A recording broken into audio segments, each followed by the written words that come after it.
From the National Newsroom of the Canadian Press, I'm John Kennedy. A man is dead after a prolonged armed standoff with police in the East End home in the Calgary neighborhood of Pembroke Meadows. Police say the man had barricaded himself in the house on Thursday afternoon during the execution of a search warrant related to an ongoing firearms investigation. Throughout the encounter, the individual fired more than 100 rounds of ammunition at responding officers, but no one was hit. Chief Constable Mark Newfield says the outcome is unfortunate. Our top priority was always the safety of the community.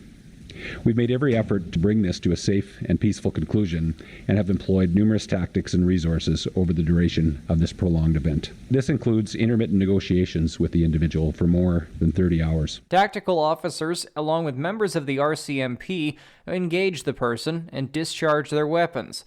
Opposition Conservative leader Pierre Poilievre sent a letter to British Columbia Premier David Eby asking him to help halt the federal carbon price increase. Poilievre's letter asked Eby to join 7 other premiers in opposing the April 1st increase, saying the 23% rise is something people can't afford in Canada.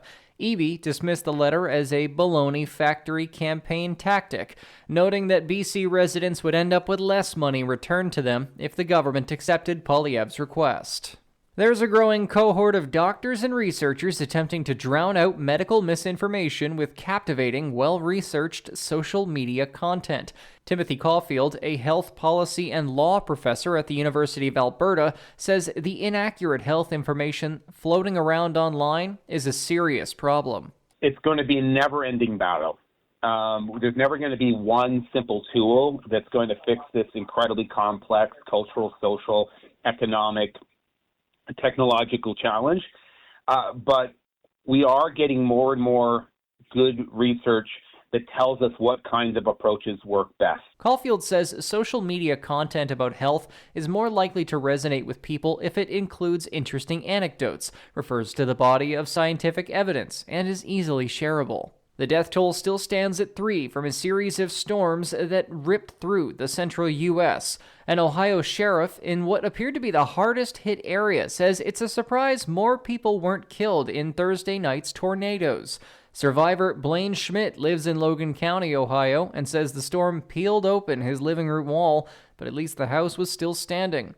The one next door was completely flattened. Everybody was coming out and checking on each other, make sure everybody was all right, and we had people down here already helping us clean up. The tornadoes left a trail of destruction in Kentucky, Indiana, Arkansas, Illinois, and Missouri. This is the Canadian Press.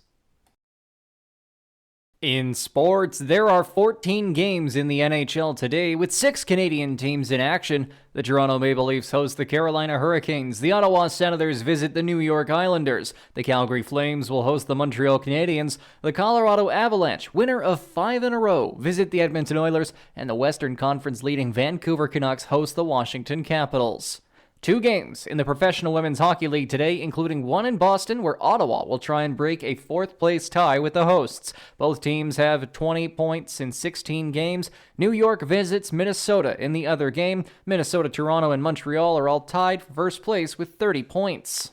There are 9 games in the NBA, but the Toronto Raptors have the day off following last night's 113-103 loss to the Orlando Magic. Gary Trent Jr. scored 31 points for the Raptors, who have lost 6 straight. The teams play each other again on Sunday in Florida. From the Canadian Press, I'm John Kennedy. Thanks for listening. Don't forget to follow and subscribe. For more of today's top stories, visit thecanadianpressnews.ca.